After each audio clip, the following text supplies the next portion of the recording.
Assalamualaikum warahmatullahi wabarakatuh. Halo, apa kabar? Semoga anak-anak ibu dalam kondisi sehat dan semangat untuk mengikuti pembelajaran kali ini. Nah, untuk materi kali ini kita akan membahas mengenai pengolahan data dasar. Nah, pembahasan di pengolahan data dasar ini, yang pertama kita akan membahas mengenai fungsi dasar, yang kedua fungsi statistik dasar, dan yang ketiga ada logical function. Nah, untuk fungsi dasar ini kita akan membahas mengenai fungsi sum dan count serta aritmatika. Pertama akan membahas mengenai sum dan count. Nah, perbedaan yang jelas antara sum dan count ini, di mana sum untuk menghitung nilai jumlah pada rank tertentu, sedangkan count untuk menghitung jumlah data di rank itu. Nah, untuk sum sendiri itu menggunakan rumus sama dengan sum buka kurung rank area tutup kurung. Sedangkan untuk rumus count yaitu sama dengan count buka kurung rank area tutup kurung. Lalu untuk fungsi yang kedua yaitu ada fungsi aritmatika, itu untuk melakukan perhitungan aritmatika dengan bantuan operator aritmatika standar seperti tanda tambah, kurang, kali, dan bagi.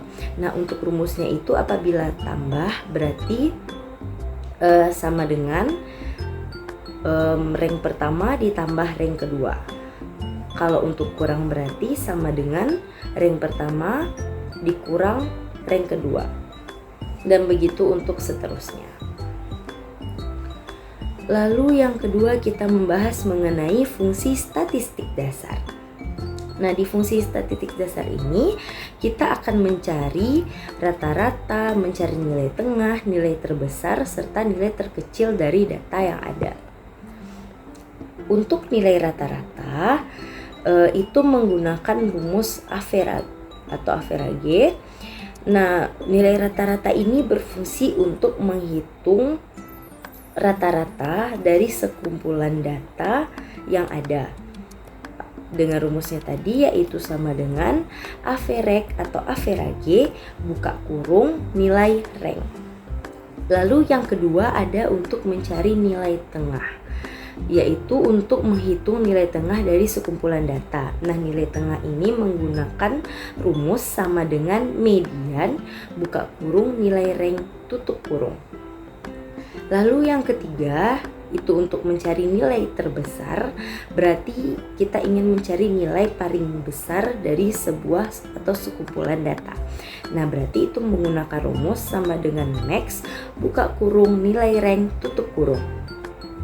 Lalu yang keempat, kita mencari nilai terkecil dari sekumpulan data dengan menggunakan rumus sama dengan min buka kurung nilai rank tutup kurung. Lalu ada logical function,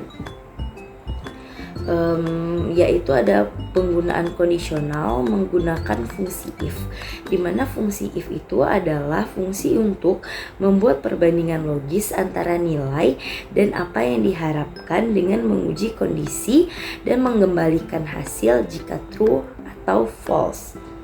Nah, itu menggunakan fungsi if sama dengan if buka kurung ada logical testnya, lalu ada value if or true, di mana logical test ini berarti standar rata-rata atau nilainya, lalu ada value if true itu keterangan yang ingin kita harapkan gitu. Untuk contoh-contoh lebih lanjutnya akan Ibu praktekkan penggunaannya langsung pada Microsoft Excel. Silahkan Ananda buka juga Microsoft Excel-nya untuk mencoba mencari menggunakan rumus-rumus yang telah dijelaskan tadi. Pertama, kita ingin mencari jumlah total keseluruhan menggunakan rumus sum. Yang pertama, kita ingin mencari jumlah total siswa berprestasi di bidang seni dari tahun 2018 sampai tahun 2022. Langkah yang pertama itu kita aktifkan dulu sel B12, di mana itu tempat untuk mencari jumlah totalnya. Untuk mencari jumlah total tadi berarti menggunakan rumus sum. Kita masukkan rumusnya sama dengan sum, buka kurung, lalu kita blok, ambil rangsel yang ingin dicari. Nah, rangselnya itu dari tahun 2018, yaitu baris ke-7, dan sampai 2022 di baris ke-11, itu kita blok di bidang seni, lalu tutup kurung dan enter. Nah, didapatkan hasil bahwa siswa berprestasi dari tahun 2018 sampai 2022 di bidang seni itu sebanyak 26 siswa. Lalu untuk di bidang olahraga dan keagamaan itu menggunakan rumus yang sama, yaitu rumus sum. Nah, agar lebih cepat mencarinya itu bisa kita klik dulu rumus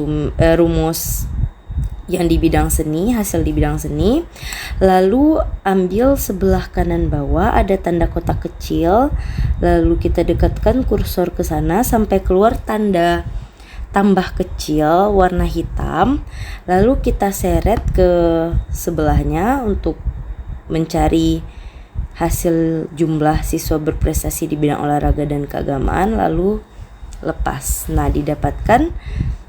Nah, jadi langsung keluar hasilnya, tidak perlu lagi memasukkan rumus yang sama.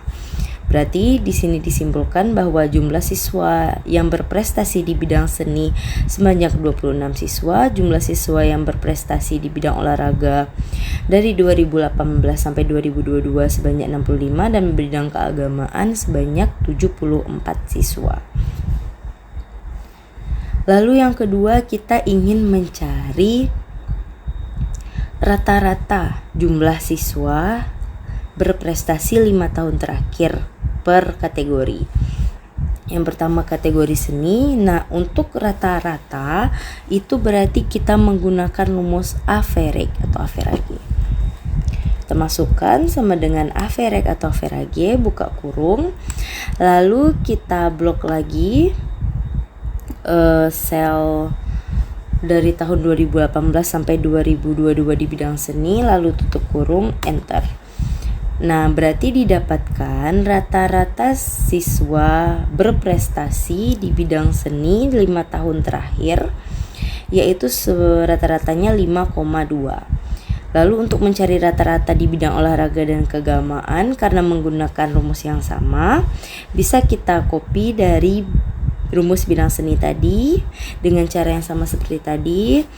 Kita aktifkan dulu rata-rata bidang seni, lalu ambil sebelah kanan bawah sampai keluar tanda panah hitam, lalu kita blok atau seret ke samping ke bidang olahraga dan keagamaan, lalu langsung keluar hasil rata-rata siswa yang berprestasi bidang olahraga sebanyak 13 dan bidang keagamaan 14,8. Nah, lalu kalau ingin mencari rata-rata jumlah prestasi siswa per tahunnya dari semua kategori, itu sama menggunakan rumus average, hanya berbeda rangsel yang akan kita blok. Berarti sama dengan average, buka kurung. Nah, karena kita ingin mencari prestasi per tahun, berarti rangsel yang kita blok itu yang di tahun 2018 saja di semua kategori seni, olahraga, dan keagamaan, lalu tutup kurung, baru enter. Berarti rata-rata jumlah prestasi siswa di tahun 2018 di semua kategori bidang yaitu sebanyak 7. Nah, berarti untuk 2019 sampai 2022 itu menggunakan rumus yang sama, hanya rangselnya saja yang berbeda. Itu berarti kita bisa cara cepatnya seperti cara tadi, diaktifkan dulu sel tahun 2018-nya, lalu kita seret ke bawah sampai 2022. Nah, didapatkan hasil siswa 2019 rata-ratanya 7 yang berprestasi, lalu 2020, 2021, dan 2022. Lalu kita ingin mencari dari 2018 sampai 2022 di bidang seni, prestasi jumlah siswa yang berprestasinya itu berapa sih yang paling sedikit gitu. Nah, berarti itu menggunakan rumus min kalau yang paling sedikitnya. Buka kurung, lalu kita blok yang kategori seni tadi dari 2018 sampai 2022, lalu enter. Nah, 3. Berarti cara membacanya, jumlah siswa berprestasi paling kecil itu terdapat di tahun 2018, yang mana jumlah siswanya itu sebanyak 3, yang paling sedikit. Lalu untuk di bidang olahraga dan keagamaan, kita seret lagi rumusnya. Nah, didapatkan hasil jumlah siswa yang berprestasi di bidang olahraga yang paling sedikit itu di tahun 2018, yaitu sebanyak 8 siswa. Lalu untuk bidang keagamaan, jumlah siswa yang paling sedikit itu di tahun 2019, yaitu sebanyak 9 siswa. Lalu kita ingin mencari jumlah prestasi terbesar itu di tahun berapa sih gitu. Nah, itu menggunakan rumus max. Sama dengan max, buka kurung, kita blok lagi di bidang seni, tutup kurung. Nah, didapatkan hasil 8 siswa. Berarti jumlah prestasi siswa yang paling terbesar itu di bidang seni yaitu di tahun 2012 sebanyak 8 siswa. Untuk mencari di bidang olahraga dan keagamaan, kita seret lagi rumusnya, lalu didapatkan hasil kalau di bidang olahraga itu sebanyak 22 orang yang terbanyaknya di tahun 2022 dan 25 juga paling banyaknya itu, dan di bidang keagamaan yang paling banyaknya itu di tahun 2022.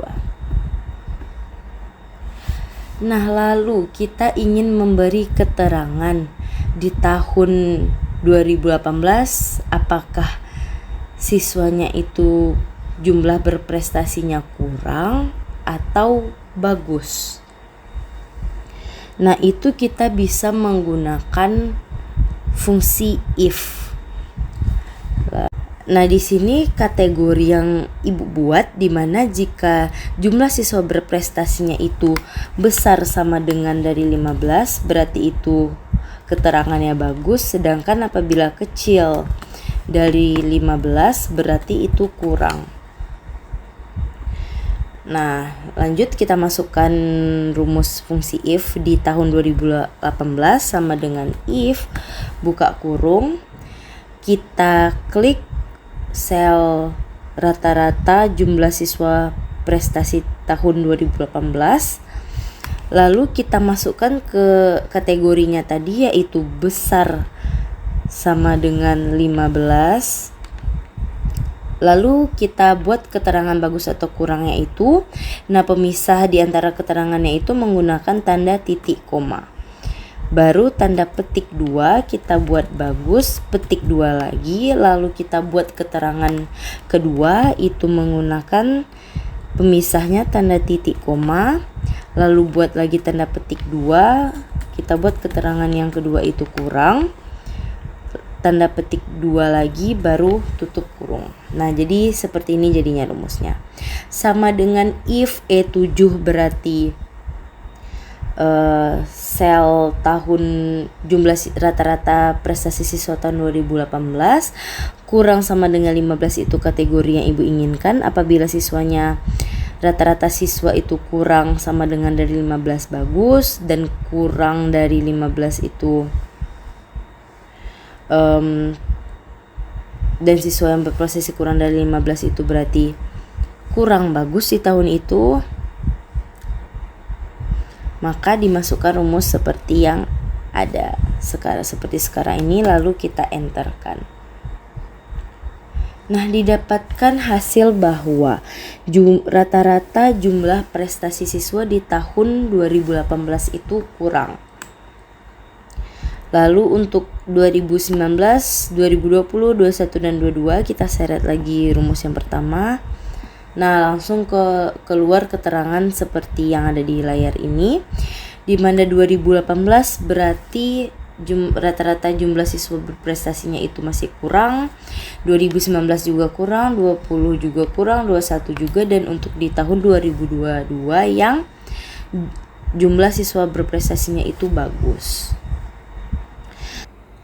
Sekian pembahasan kita pada kali ini, yaitu mengenai pengolahan data dasar, di mana dapat disimpulkan bahwa pengolahan data dasar itu kita mencari yang pertama fungsi dasar berkaitan dengan fungsi sum dan count serta fungsi aritmatika. Lalu yang kedua ada fungsi statistik dasar, di mana kita akan mencari nilai rata-rata, nilai median, nilai terkecil dan terbesar dari sebuah data. Dan yang ketiga itu logical function atau penggunaan fungsi if. Nah, apabila ada materi yang masih ragu atau ada yang ingin ditanyakan, silakan tanyakan langsung kepada guru di saat pembelajaran. Mohon maaf apabila ada kesalahan. Ibu akhiri dengan wassalamualaikum warahmatullahi wabarakatuh.